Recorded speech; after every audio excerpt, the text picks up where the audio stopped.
We meet during a dark time for America's workers as government is shut down. It's a dark time.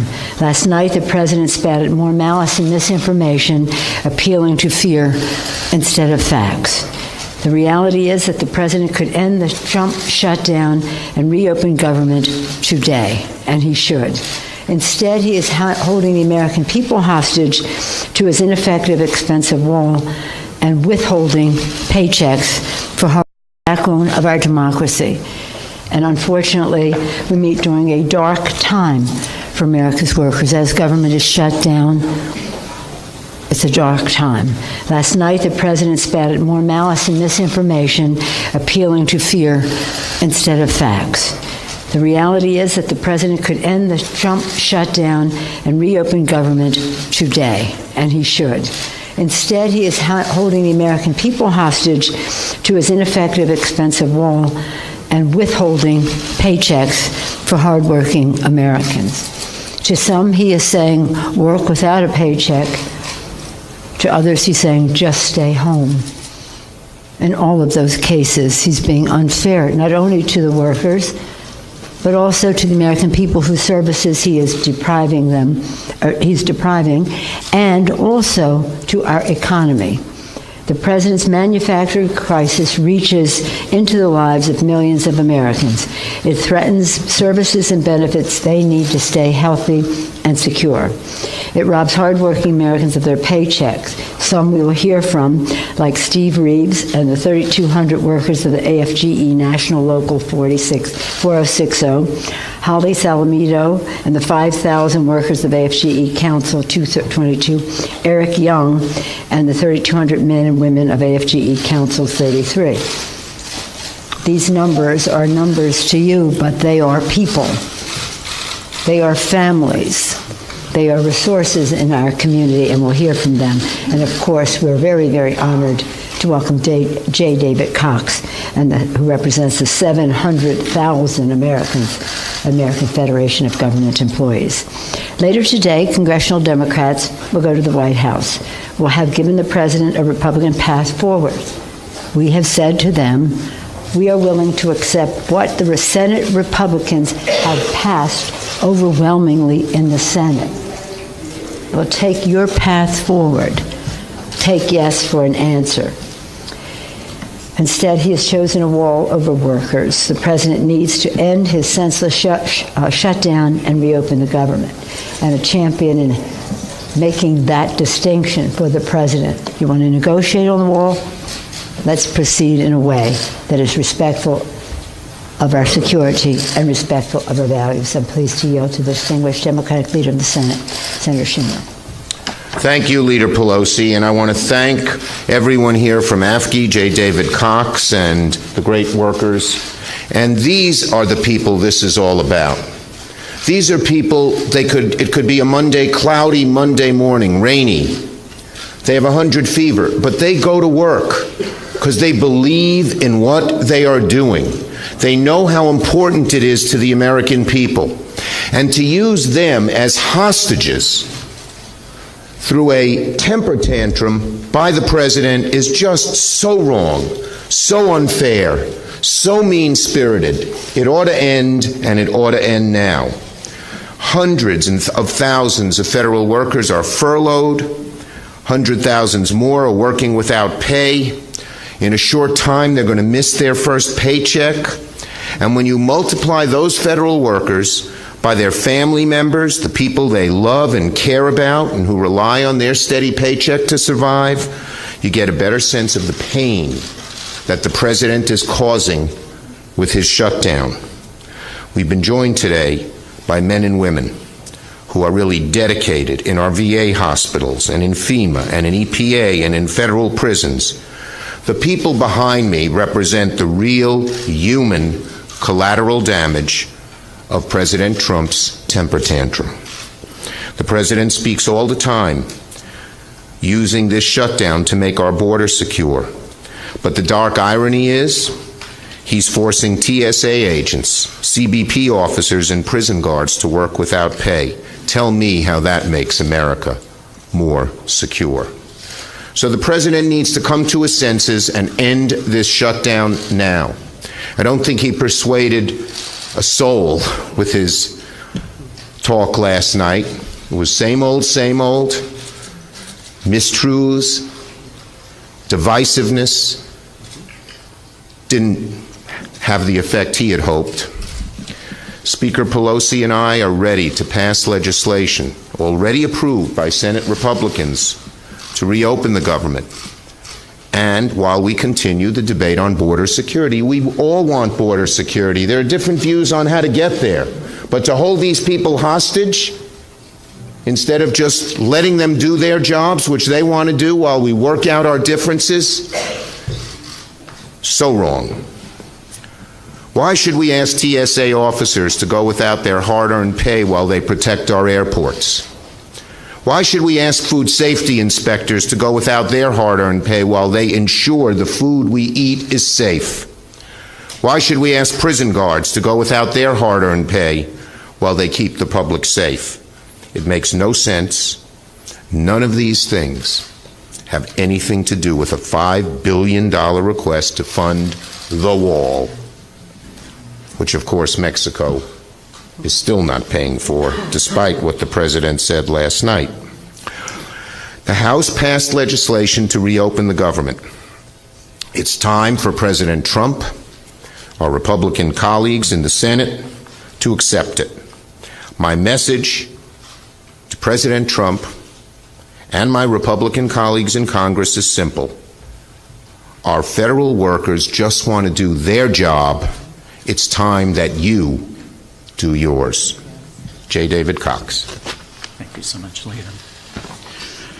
Good morning, and I truly want to thank Speaker Pelosi and Leader Schumer for inviting us here today. Federal employees are absolutely, completely, and without reservation opposed to this government shutdown lockout, and it is a lockout, brothers and sisters. Whether we're being forced to work without pay or locked out of our jobs and prevented from going to work, we want this shutdown lockout to end this very minute.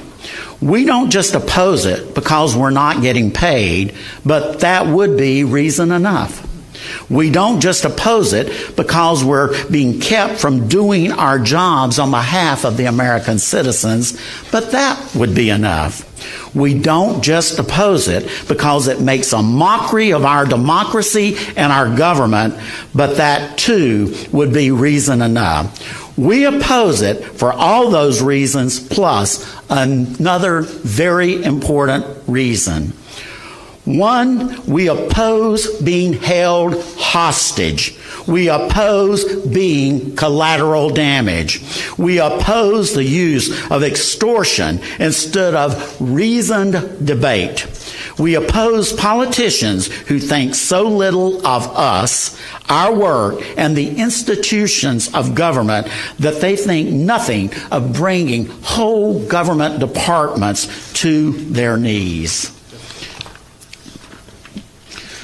Let's be vigorous in the debate over budgets and taxes and spending and border security. The Senate is the greatest deliberative body in the world, and so is the House.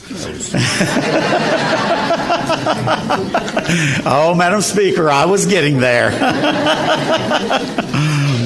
But let everyone make their best arguments. Try to persuade people. That's our system of government. That's the system of checks and balances in our government.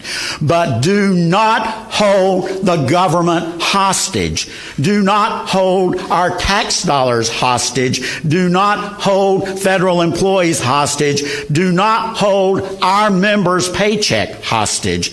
This morning, you'll hear from real federal employees who will tell you what's happening all across this country as our members try to figure out how to pay their bills this week without a paycheck on payday.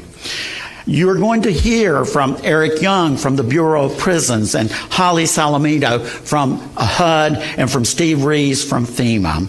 And you're going to hear what this shutdown, and it is a lockout, feels like. what the damage it's doing to real people whose average take-home pay is $500 a week. Real families, they need their jobs, they need their paydays, they want to service the American people, and it's time for this lockout to end. Thank you so much, Madam Speaker and Mr. Leader. Thank you. Eric Young with our Council of Prison Local. Good morning. My name is Eric Young, the National President of the Council of Prison Locals.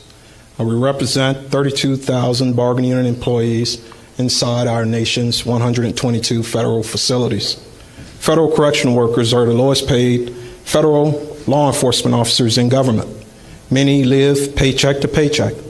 Our law enforcement officers start at a low pay scale, at GS 5, 6, 7, as J. David stated, averaging between $500 and $700 a week. Many of our professionals are single mothers who are being forced to work without pay and still have the responsibility to pay for child care and other expenses like gas to get to work. There are mom and dads who are, in the most cases, a single sole source of income in their household. The workers taking care of their families, their children, the elderly parents. Veterans make up 30 to 40% of our federal workforce.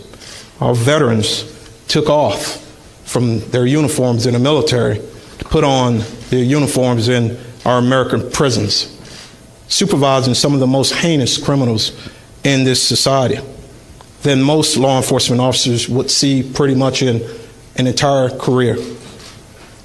Yet our pay is held for ransom. So this shutdown must end. Allowing this shutdown to go on any longer is completely unconscionable. This underfunding, the lack of staffing is so bad, we have secretaries, cooks, and teachers filling in every day behind missing correctional officers. This shutdown only makes it worse. So what does it serve America's public to shut down the government in the name of border security and neglect our internal security and the fabric inside of our federal prisons? We are the faces behind this shutdown. We are the real people working in the Bureau of Prisons and the Transportation Security Administration and other federal agencies today, doing so without federal pay. In this shutdown, if something happens to any of our professionals behind this distraction, blood will be on your hands. Stop playing chicken with our lives. Well done. I'd like to introduce Holly Salamino.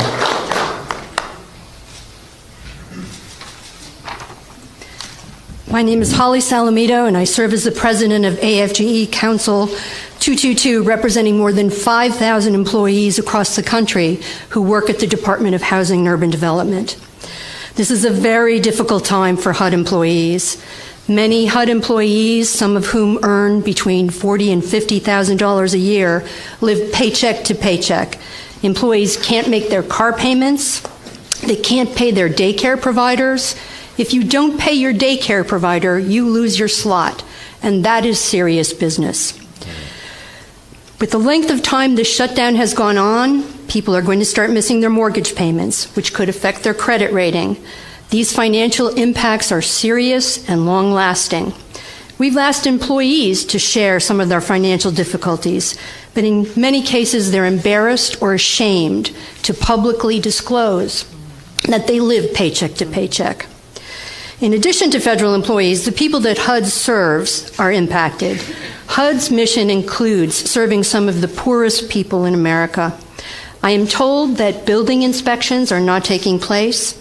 HUD has oversight responsibility for public housing authorities, and if there's a problem, there's no one at HUD to call. In some cases, people are facing eviction. The repercussions of this shutdown are real, and we need Congress to reopen the government immediately. Thank you. Well done. Thank you, Holly. Mr. Reeves from FEMA.